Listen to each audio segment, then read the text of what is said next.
दोस्तों नमस्कार। आज हम बात करने जा रहे हैं धुरंधर फिल्म की।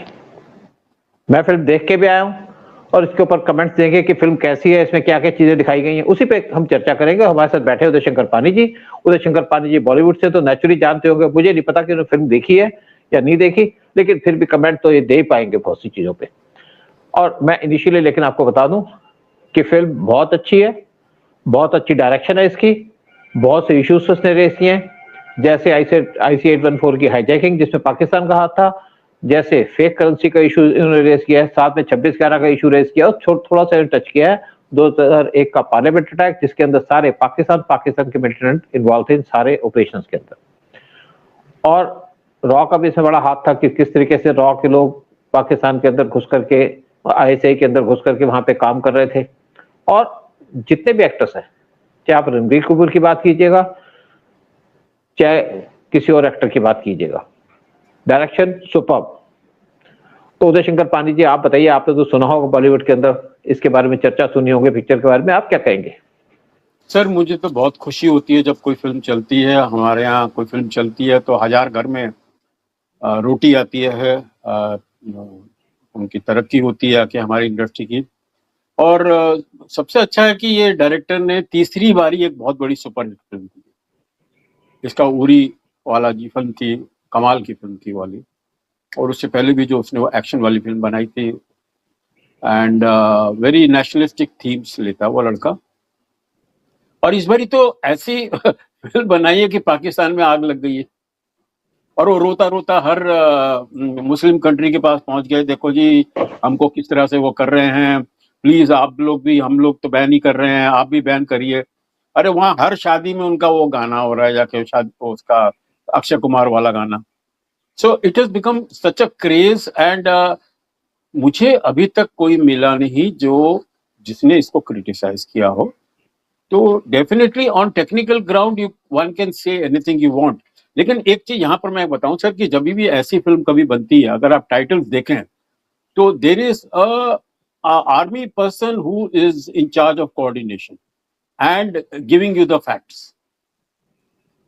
बाकी ये है कि फिल्म मेकर तो अपनी लिबर्टी लेता ही है, वो जो फिल्म के जो फैक्ट्स हैं, we always take liberty, cinematic liberty जिसको कहते हैं, को फिल्म को इंटरेस्टिंग बनाए। हमारा तो काम एक ही है कि एंटरटेनिंग फिल्म होनी चाहिए, लोगों को वो 2 घंटे 2.5 घंटे तक बांध के रखें, और जब वो बाहर निकले तो उनके दिमाग में अगर छाई रही वो फिल्म तो then it is a successful. हम लोग तो भूल ही जाते हैं, पिक्चर देखिए आके बाहर निकले और भूल गए, that's a bad film. But ये फिल्म का जो इम्पैक्ट आया है, I have not been able to see it because मैं किसी दूसरी कमिटमेंट में हूँ, लेकिन वो जैसे ही मेरा कमिटमेंट खत्म होगा 20 तारीख के बाद मैं जाके पिक्चर देखूंगा। But I am as a man from this fraternity, I am very happy that a film is successful and is being appreciated and is being talked about. It is being talked about, that is what I'm happy कि भाई जो भी जैसा। But वो जो YouTube जितने भी आप देखिए जाके, it has become a hot topic। और ऐसी क्या चीज है कि जो इसने आग लगा दी इन द मीडिया और in Pakistan and even Hindustan में, so much of praises. I think आपने देखी है तो आप मेरे ख्याल you will be better, you can give your comments and say what you liked and what you didn't like. देखिए, रणबीर कपूर को इस पिक्चर में दिखाया गया कि रॉक एजेंट है, जिसको पाकिस्तान के अंदर वहां भेजा जाता है और वो इन्फिल्ट्रेट करता है उनकी एजेंसीज के बीच में। पहले अंडरवर्ल्ड के अंदर इन्फिल्ट्रेट करता है, उसके बाद ये पाकिस्तान के आईएसआई के भी क्लोज हो जाता है, और बड़े अच्छे तरीके से उसने अपनी एक्टिंग दिखाई है। साथ में अक्षय खन्ना का बड़ा इंपॉर्टेंट रोल है। उसका रोल है एक रहमान नाम का आदमी जो बलूच लीडर था, जिसको पाकिस्तान की आर्मी यूज करती है। और पिक्चर के अंदर जो मेन चीज मैं आपको बात बताऊंगा कि पिक्चर के अंदर मेन दिखाया गया है कि यहाँ पे जैसे वहां पे रणबीर कपूर जाता है पाकिस्तान के अंदर, और किस तरीके से कराची के अंडरवर्ल्ड के अंदर फिक्स हो जाता है। वहां पे पहले ही कुछ रॉ के लोग बैठे थे जो इंडिया के सिंपथाइजर थे, और इसने किस तरीके से मेहनत करके उसके अंदर घुसता है। ये देखने वाली पिक्चर है। मैं बताऊं कि बहुत सी रियलिटीज है इसके अंदर। यहाँ पे पहले दिखाया गया कि आईसी 814 की हाईजैकिंग के बारे में बात की गई, अजीत डोभाल का रोल दिखाया गया, लेकिन अजीत डोभाल को ऐसा दिखाया गया कि जैसे वो 1999 जब आईसी 814 हाईजैक हुआ था तब से आईबी के चीफ थे और 2007 तक रहे। ये बात ठीक नहीं है। मैं फैक्चुअल बात कर रहा हूँ, मैं पिक्चर को क्रिटिसाइज नहीं कर रहा। क्या पर्पज है उनका, लेकिन लोग पब्लिक को पता होना चाहिए उनका क्या रोल था। अजीत डोभाल गए थे पाकिस्तान के अंदर, अफगानिस्तान के अंदर, जब प्लेन हाईजैक हुआ था। ये प्लेन उड़ा था नेपाल से उड़ करके जब हाईजैकर्स ने इस प्लेन को हाईजैक किया। और मैं आपको बता दूं कि इस प्लेन की पूरी इंफॉर्मेशन थी हाईजैकिंग की, उसमें कुछ कॉन्स्पिरेसी थी इंडिया के लोगों की, हाई लेवल के लोगों की, मैं कहूंगा उस टाइम के एनएसए, रॉ के चीफ और एक बड़ा इंपॉर्टेंट पॉलिटिशियन। अदरवाइज क्योंकि एक आदमी ने इसकी पूरी इंफॉर्मेशन दी थी उसके बगैर, और उसके बावजूद प्लेन हाईजैक हो गया, क्योंकि इन्होंने जानबूझ के काम नहीं किया। प्लेन को जब हाईजैक करने की तैयारी की गई तो पायलट ने कहा कि हमारे पास इतना पेट्रोल नहीं है कि हम इस प्लेन को ले जा सके।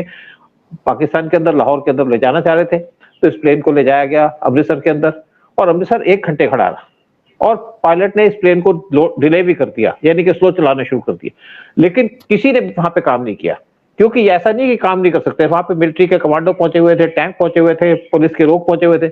लेकिन मेन क्या है कि हमारे जो लोग थे, जो हाई लेवल में बैठे थे, पीएम अटल बिहारी वाजपेयी को इसकी इन्फॉर्मेशन तक नहीं दी गई, और आज तक किसी ने ये नहीं कहा कि इसके अंदर क्या गलतियां हुई थी, क्यों प्लेन हाईजैक हुआ। और जो रॉ का चीफ था, उसके हाईजैक के बाद उसको प्रमोशन दे दी गई, यानी कि टेन्योर पूरा होने के बाद उसको बना दिया गया as governor adviser to J and K government. और उसने जितना नुकसान किया किसी ने नहीं किया होगा इंडिया का या भारत का, क्योंकि उसको आईवी से लाया गया था इसी पर्पस के लिए, और लाया गया था एनएसए के द्वारा, उस टाइम के एनएसए के द्वारा, यानी कि ब्रिजेश मिश्रा के द्वारा। ये प्लेन चला गया लाहौर के अंदर, तो इंडिया उसको कहता है इसको उड़ने मत दो। जब आपकी कंट्री में प्लेन था तो आपने तो उड़ने दिया, फिर पाकिस्तान से कहते उड़ने मत दो, और उसके बाद पाकिस्तान ने उनको आर्म्स दे दिए, इनके पास सिर्फ चाकू था, और उनको दे दिए ग्रेनेड्स और पिस्टल। यूएई के अंदर चला गया, यूएई के अंदर कहते जी हम कमांडो भेज रहे हैं, इसको उड़ने मत दो। यूएई कहता भाई आपने तो उड़ने दिया, तो हम क्यों यहाँ पे अपनी देश के बदनामी से हैं। तो यूएई ने बच्चों को उतार दिया, बूढ़ों को उतार दिया, उस प्लेन को भेज दिया, वो चला गया कंधार में तालिबान का रूल था। और जब देखा कि 24 दिसंबर को हाईजैक हुआ था, जब हो गया कि 5-6 दिन हो चुके हैं, वहां पे कंधार में खड़ा रहा, नेगोशिएशन चल रही थी। नेगोशिएशन की डिमांड थी कि 30 टेररिस्टों को छोड़ दिया जाए। नेगोशिएट करते हुए इन्होंने कहा जी 3 को छोड़ेंगे, जिसमें से मसूद अजहर था और साथ 2 और थे, और साथ में उन्होंने $200 बिलियन मांगे। नेटफ्लिक्स पे इसकी वीडियो बनी, उसमें के अंदर फैक्ट्स नहीं दिखाए गए। मैं आपको बड़ी क्लियर कहता हूँ क्योंकि मैं रॉ में था, मेरे को इसकी नॉलेज है कैसे हुआ, क्योंकि मैं उसी जगह पोस्टेड भी था जहां से प्लेन हाईजैक भी हुआ था।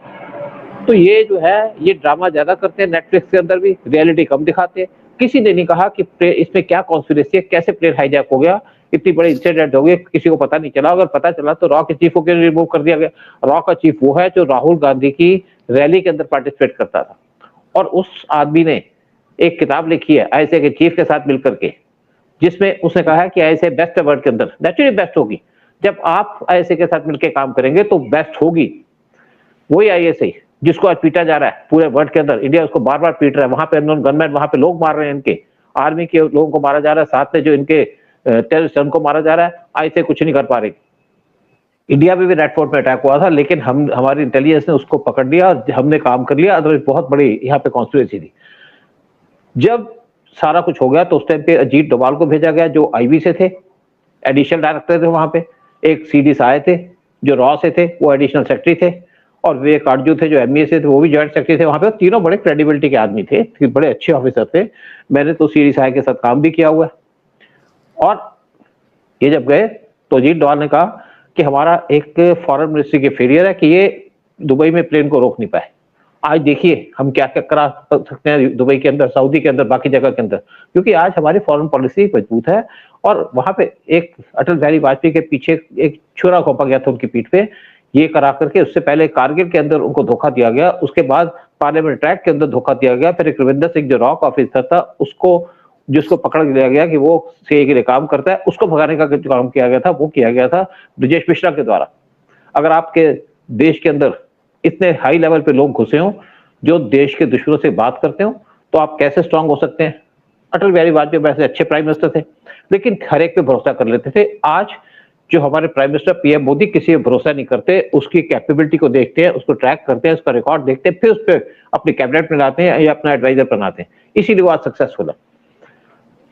तो जब वहां पे प्लेन पहुंचा, 3 हमारे ऑफिसर गए वहां पे, और उन्होंने, जब अजीत डोभाल ने देखा कि वहां पे आईएसए के लोग खड़े हैं, उन्होंने कहा कि यहाँ कुछ नहीं हो सकता, हम कुछ नहीं कर सकते। तो उस टाइम पे भी इंडियन गवर्नमेंट ने कहा हम यहाँ पे एक ऑपरेशन करना चाहते हैं, जैसे इजराइल ने किया था जर्मनी के जर्मनी सेजवेन के लोगों को मारा गया था, जब वो एंटेबे एयरपोर्ट पे चले गए थे युगांडा के अंदर, तो थंडरस्टॉर्म था उस ऑपरेशन का नाम। लेकिन लोग कहने को तो बड़ी ऊंची ऊंची बातें करते हैं, लेकिन हमारी आर्मी के पास ना तो नाइट विजन के इक्विपमेंट थे, ना हमारा नेटवर्क इतना स्ट्रांग था इंटेलिजेंस का, ना हमारे पीएम या हमारी गवर्नमेंट के पास इतना दम था कि ऐसा ऑपरेशन कर सके, ना हमारे सोल्जर्स के पास नाइट विजन के इक्विपमेंट थे, तो ऑपरेशन हो ही नहीं सकता था। कहने को तो बहुत बड़ी बड़ी बात कर दी जाती है। हमने नाइट विजन के इक्विपमेंट खरीदे थे 2015 में, 2014 के बाद जब पीएम मोदी आए थे कांग्रेस के टाइम में, तो कोई हमारा डिफेंस पे ध्यान नहीं दिया गया। जब देखा कि उन्होंने यहाँ पे डोवाल साहब ने कि यहाँ पे तो लोग खड़े हैं, आईएसआई के लोग खड़े हैं, तो कहा जी यहाँ कुछ नहीं हो सकता, हमें सरेंडर करना पड़ेगा। उसके बाद एक स्पेशल प्लेन आया वहां पे, प्लेन के अंदर 3 टेररिस्टों को छोड़ा गया, जिसमें से मसूद अजहर थे, 2 और थे, और एक बैग दिया गया जिसके अंदर $200 मिलियन रखे थे। उसके बाद ये लोग वापस आ गए। लेकिन दूसरा जो ऑपरेशन पे डिस्कस किया गया वो है फेक करेंसी का। फेक करेंसी के अंदर भी कहा गया कि यहाँ पे किस तरीके से फेक करेंसी का हुआ। लेकिन फेक करेंसी का मैं आपको एक बताता हूँ, फेक करेंसी पाकिस्तान का कोई खास रोल नहीं था, उसमें रोल था इंडिया के पॉलिटिशियन का।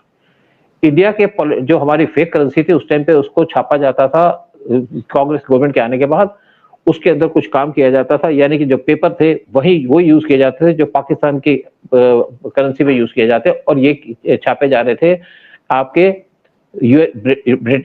ब्रिटेन के अंदर किसी जगह में, जहां पे एक इटालियन कंपनी को काम दिया गया 2005 में, यानी कि मनमोहन सिंह के आने के बाद। तो आप समझ सकते हैं अगर इटालियन कनेक्शन होगा तो कौन इसके पीछे होगा। और उसके बाद इनको भेजा जाता था पाकिस्तान के अंदर, और पाकिस्तान से इनको भेजा जाता था आपके किसी गल्फ कंट्री के अंदर, वहां से इंडिया के अंदर आते थे। जब यहाँ पे पकड़े गए कुछ, जब नोट कुछ पकड़े गए, एक कंटेनर पूरा का पूरा शिप के अंदर केरला के अंदर आया, तो पीएम मोदी को पता चला कि यहाँ तो बहुत बड़ा एक कांड हो रहा है, और एक ट्रक पकड़ा गया राजस्थान के अंदर जिसके अंदर फेक करेंसी के नोट थे। तो पीएम मोदी ने इमीडिएटली डीमोनेटाइजेशन का काम शुरू कर दिया और सारे के सारे नोट को बंद कर दिया। इसके अंदर कुछ नेपाल का भी रोल है, उसके अंदर दिखाया गया, वो भी हम बात करेंगे किसी अगले वीडियो के अंदर। लेकिन तीसरा जो इश्यू था वो था पार्लियामेंट का अटैक। इसमें सिर्फ एक सीन दिखाया गया, और मैं आपको ये भी बता दूं कि पार्लियामेंट का जो अटैक हुआ था उसकी इंफॉर्मेशन भी रॉ के पास थी। रॉ के एक ऑफिसर, उसने पूरी इंफॉर्मेशन दी थी कि किस तरीके से पार्लियामेंट पे अटैक हो सकता है। लेकिन जब गद्दार देश में बैठे हो तो ऐसी इंफॉर्मेशन को छुपाया जा सकता है, यानी कि ना तो हमारे पीएम को बताया गया, ना हमारी एजेंसीज को बताया गया, क्योंकि हमारी एजेंसी तभी काम करेगी जब उनको गवर्नमेंट डायरेक्शन देगी, पाकिस्तान की तरह नहीं है। तो पार्लियामेंट के अटैक के अंदर ब्रिजेश मिश्रा को पूरा पता था, पूरी इंफॉर्मेशन दी गई थी, और ये भी आई थी नेपाल से कि नेपाल से टेररिस्ट आएंगे, और उसने 3 ऑप्शन दी थी कि अगर ये ए प्लान फेल हो गया तो बी प्लान फेल हो गया तो सी प्लान। इस पिक्चर में इसके बारे में कोई बात नहीं की गई। ठीक है, पिक्चर ने अपना वैसे काम करना था, लेकिन मैं आपको इसलिए बता रहा हूं कि फैक्ट्स क्या है, और फैक्ट्स मैं खुल के बताऊंगा। मुझे नाम भी पता है जिन ऑफिसर ने इंफॉर्मेशन दी थी, चाहे I-814 की, चाहे पार्लियामेंट के अटैक की, लेकिन उनको पनिश किया गया, रिवार्ड नहीं दिया गया। नॉर्मली कोई अच्छी इंफॉर्मेशन देता तो उसको नेक्स्ट पोस्टिंग दे दी जाती, लेकिन इन दोनों ऑफिसर को कोई बेनिफिट नहीं दिया गया, बल्कि इनके सीनियर को बेनिफिट दे दिया गया जो उस टाइम पे नेपाल में पोस्टेड था IC-814 का हाईजैकिंग के टाइम में, उसको बाद में बना दिया रॉ का चीफ। जब आपके गद्दार रॉ के चीफ बन जाएंगे तो आप सोच सकते हैं क्या होगा। फिर एक और इंसिडेंट दिखाई गई, वो थी 26/11 का अटैक। उस पर भी थोड़ी सी चर्चा की गई, नाम चेंज किए गए कि और ये दिखाया गया इस पिक्चर के अंदर 26/11 की इंफॉर्मेशन पास ऑन कर दी गई थी, और इनको था कि यहाँ पे काम हो जाएगा। लेकिन जब रणबीर कपूर जो डिस्गाइज में था उसको पता चला कि यहाँ पे तो कुछ हुआ ही नहीं, तो बड़ा डिमोरलाइज हुआ। और ये भी कहा जाता है कि कुछ लोग कहते हैं कि जब 26/11 हुआ था तो यहाँ पे इंटेलिजेंस फेलियर था। इंटेलिजेंस फेलियर किया गया था नहीं, क्योंकि यहाँ पे कहा जाता है कि इसकी इंफॉर्मेशन थी। मेरे पास भी कुछ सोर्सेज है जिन्होंने कंफर्म किया था कि इसकी इंसिडेंट थी। और आपने देखा होगा 26/11 हुआ था तो उसमें एक जर्नलिस्ट की पूरा दिखाया गया, जर्नलिस्ट जैसे वो पूरी की पूरी वीडियो बना रही थी, पूरा लाइव टेलीकास्ट कर रही थी, और उस लाइव टेलीकास्ट को पाकिस्तान के अंदर देखा जा रहा था। और वहां से जो इनके ऐसे के लोग थे वो पूरी की पूरी इंफॉर्मेशन दे रहे थे जो यहाँ पे मिलिटेंट काम कर रहे थे, बड़े अच्छे तरीके से इसको दिखाया गया। और वो जो बाद में सामने आया कि कौन था ऐसा जर्नलिस्ट, बरखा दत्त का नाम सामने आया था। आपने देखा होगा कि बरखा दत्त, जब आपका कारगिल का अटैक हुआ था तब भी बरखा दत्त को इन्फिल्ट्रेट कर दिया गया था वहां पे, और उसने एक सैटेलाइट फोन था उसके पास जिससे उसने सारी की सारी इंफॉर्मेशन पाकिस्तान को दी, कहा जाता है। और तभी उसी टाइम पे एक जो हमारा डिपो का जहां पे आर्म्स रखे जाते थे उस पे मिसाइल गिर गई और तबाह हो गया, इससे इंडिया को नुकसान हुआ। यहाँ पे भी पूरी की पूरी इंफॉर्मेशन को टेलीकास्ट किया जा रहा था, लाइव टेलीकास्ट किया जा रहा था, और उसको देख करके पाकिस्तान के ऐसे के लोग इसको पूरा का पूरा इंफॉर्मेशन दे रहे थे लोगों को कि कहाँ पे टेररिस्ट, कहाँ पे से आपके एसपीजी के कमांडो आ रहे हैं। और दूसरी बात देखिए कि जब ये अटैक हुआ तो 2 दिन तक तो किसी को पता ही नहीं था क्या हो रहा है, और कोई यहाँ पे एसपीजी के कमांडो नहीं भेजे गए क्योंकि हमारी गवर्नमेंट सो रही थी, या हमारी गवर्नमेंट का एटीट्यूड था कि होने दो। हमारी जो गवर्नमेंट थी मनमोहन सिंह के टाइम में, उसका एक एजेंडा था कि वो पाकिस्तान को सपोर्ट कर रही थी। आपने देखा होगा जेकेएलएफ का चीफ, उससे तो मनमोहन सिंह खुद मिलते थे, और जब कोई यहाँ पे हमारे आर्मी के लोग कहते थे जी हमारे तो बॉर्डर पे 10 लोगों को मार दिया गया पाकिस्तान के द्वारा, तो उनको कोई ऑर्डर नहीं था कि आप इस पे काम करें। इसी तरीके से जब 26/11 हुआ तो कोई भी इनको डायरेक्शन नहीं दी गई और लोग मरते रहे, 2 दिन तक टेररिस्ट घूमते रहे खुलेआम।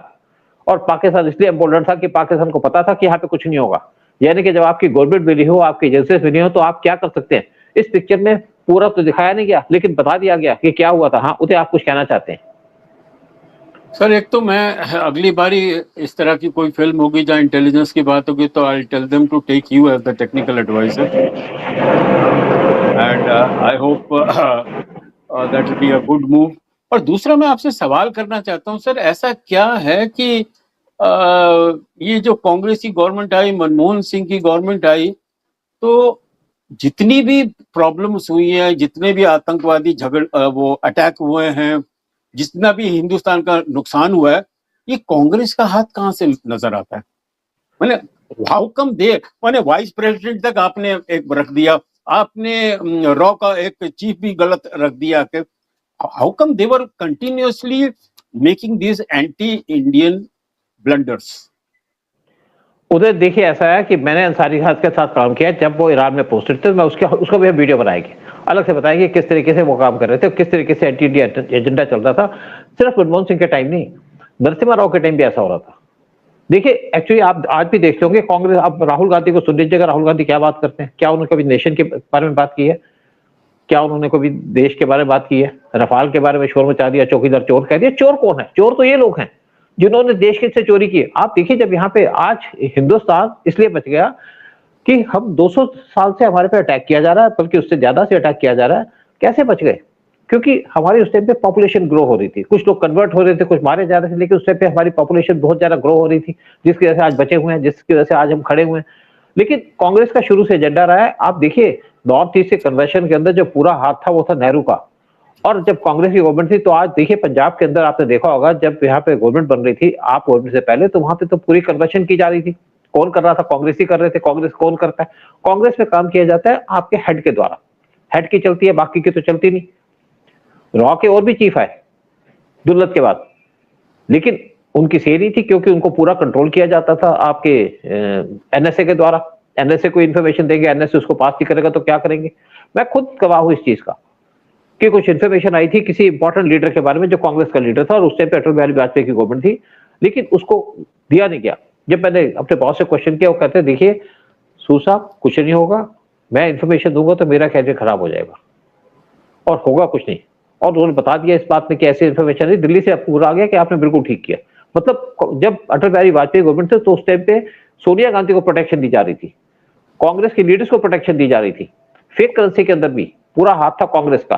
पाकिस्तान का तो नाम आता है, मोदी ने जब डिमोनेटाइजेशन की तो उस टाइम पे, उसके बाद तो पाकिस्तान की इकोनॉमी बर्बाद होनी शुरू हो गई। अदरवाइज पाकिस्तान को हर एक साल बिलियंस ऑफ डॉलर मिलते थे, जिससे पाकिस्तान अपनी इकोनॉमी चलाता था। पाकिस्तान को एड मिलती थी यूरोपियन कंट्री से, लेकिन हमारी कंट्री डूबती जा रही थी। अगर पीएम मोदी ना आते तो देश बर्बाद हो चुका होता।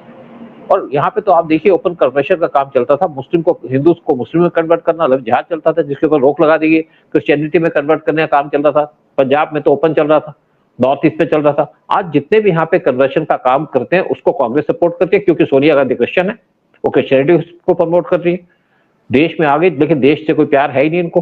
राहुल गांधी का पता ही नहीं कि हिंदू है, मुसलमान है, कि क्रिश्चियन है, कि आप जोरास्ट्रियन है, रिलीजन कोई नहीं है इनका।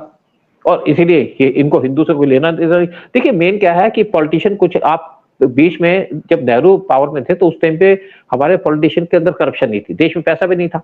करप्शन स्टार्ट हुई इंदिरा गांधी के आने के बाद। इंदिरा गांधी को कहते हैं ना इंदिरा गांधी करप्ट है, इंदिरा गांधी करप्ट नहीं थी। इंदिरा गांधी बड़ी नेशनलिस्ट थी, बहुत सी बातें कर सकते हैं इंदिरा गांधी के बारे में, कैसे उन्होंने किस चीजों की अचीवमेंट दी, लेकिन उसके बाद कोई भी नेशनलिस्ट कांग्रेस का नहीं आया। आपके नरसिम्हा राव नेशन का सोचते जरूर थे, लेकिन उनको काम नहीं करने दिया जाता था। जब 1993 का ब्लास्ट हुआ था तो उन्होंने इंक्वायरी बिठा दी, एनएन वोरा कमेटी बिठा दी, उस कमेटी ने पूरा बता दिया कि कौन कौन से लोग हैं जो इन्वॉल्व थे 1993 ब्लास्ट के अंदर। लेकिन उस टाइम पे ऊपर से डायरेक्शन आ गई जनपद से कि इसकी नाम निकाल दो, तो जो एनेक्चर में नाम लगे थे उनको निकाल दिया। आज तक किसी को नहीं पता कौन कौन से नाम है। नहीं तो उस टाइम पे बहुत से कांग्रेस के लोग पकड़े जाते, क्योंकि उस टाइम पे महाराष्ट्र के अंदर कांग्रेस की गवर्नमेंट थी। इसी तरीके से 26/11 के अंदर ये पूरा का पूरा उनका अटैक होने दिया, जबकि इंफॉर्मेशन थी जैसे इसमें दिखाया गया। मुझे भी इसके अंदर कुछ नॉलेज है कि यहाँ पे कुछ था, और ऐसे लोगों को रॉ का जी बनाया गया। एक तो आपने दुल्लत को देखिए, दुल्लत आईबी में थे, उनको रॉ में इसीलिए लाया गया था कि जब रॉ में आएंगे तो उनका पूरा कंट्रोल रहेगा रॉ और आईबी के ऊपर। उसके बाद एक केसी वर्मा थे जो आपके फाइनेंस मिनिस्टर चिदम्बरम के पीएस थे, उनको रॉ का चीफ बना दिया गया ताकि रॉ पे कंट्रोल रहे। और उस टाइम पे पीएम मोदी पे बहुत से अटैक हुए थे उस पीरियड के अंदर। तो बेसिकली क्या है कि कांग्रेस का एजेंडा डिफरेंट है, ये पावर में बैठ के सिर्फ लूटना जानती है, देश का काम नहीं करना जानती। और आज देश प्रोग्रेस कर रहा है, जितनी स्पीड से देश प्रोग्रेस कर रहा है कोई आज हमें काउंटर नहीं कर पा रहा। जब आज से कई सौ साल पहले हमारी देश की जो इकोनॉमी थी वो 80% थी पूरे वर्ल्ड की जीडीपी की, और आज जिस स्पीड से बढ़ रहे हैं, जबकि हमारे पे यूएस टैरिफ लगा रहा है फिर भी बढ़ रहे हैं। और लेकिन अब हम पिक्चर से तो दूर हट गए, लेकिन मैं आपको ये कहूंगा जो भी लोग जाए पिक्चर देखिए, इंटरेस्ट से देखिए, और जो अगर आपको क्वेश्चन हो किसी इशू के ऊपर में, जैसे जो भी क्वेश्चन है, जैसे मैंने IC-8 हाईजैकिंग के ऊपर वीडियो जो बनाया एक छोटा सा, फिर बनाऊंगा, फिर फेक करेंसी के ऊपर वीडियो बनाऊंगा जिसके अंदर यहाँ पे पूरी बात नहीं की गई। फिर तीसरा जो इशू है वो है पार्लियामेंट का अटैक, उस पर भी वीडियो बनाऊंगा और बताऊंगा कि कौन कौन से लोग थे जिन्होंने देश से गद्दारी की, और कौन से लोग हैं जिनको रिवार्ड मिलना चाहिए था उनको आज तक रिवार्ड नहीं मिला। फिर और भी बहुत से इश्यूज हैं जो उस पिक्चर के अंदर धीरे धीरे डिस्कस किए गए, उन पे बात करेंगे। लेकिन एक बात कहूंगा कि पिक्चर देखिए, बड़ी अच्छी पिक्चर है, बड़े अच्छे तरीके से बनाई गई है, लेकिन कुछ मजबूरियां भी होती हैं हमारे फिल्म मेकर की, जिसकी वजह से कुछ चीजें दिखाई नहीं गई, लेकिन कुछ दिखाई भी गई हैं थोड़ी तोड़ मरोड़ करके। जैसे डोवाल साहब को बता दिया कि ये 1999 से लेकर 2007 तक आईबी के चीफ थे। डोवाल साहब आईबी के चीफ थे जुलाई 2003 से लेकर के जनवरी 2005 तक। और चलो पिक्चर की बात हम करते रहेंगे, है ना। हाँ, उदय शंकर पांडे जी आप कंक्लूड करिए, फिर प्रोग्राम को बंद करते हैं, क्योंकि इतना लंबा प्रोग्राम बनना कुछ लोगों को पसंद नहीं आता। ठीक है सर। नहीं, but again I would say कि हम लोग जो फिल्म बनाते हैं तो ऑडियंस पॉइंट ऑफ व्यू से बनाते हैं और काफी सिनेमैटिक लिबर्टीज लेते हैं जो फैक्चुअल नहीं रखते। डॉक्यूमेंट्रीज में we are very careful because that is documentation, whereas ये फिल्में जो बनती हैं entertainment and they have to be gripping. And ये है कि भाई वो हद तक आप जरा लिबर्टी लीजिए, ऐसा नहीं कि जहां पर लोग डाइजेस्ट ना कर पाए उन कॉम्प्रोमाइजेस को, that I agree. But thanks to mister Dhar who's made for the third time a great film, and I wish him best of luck and let him continue making. Even Dhurandhar 2 people have already started looking forward to. और बहुत बहुत अच्छा sir, thank you very much. अगर किसी के comments होंगे तो हमारे यहाँ बताइए, हम लोग we will definitely answer. And हो सके तो सब्सक्राइब बटन दबाइए और लाइक करिए इस चैनल को, and by that this channel will get a lot of support from you people and we'll be able to make better programs. Anyway sir, जय हिंद। बहुत बहुत शुक्रिया आपका। जय हिंद, जय भारत। जय हिंद, जय भारत, वंदे मातरम सर।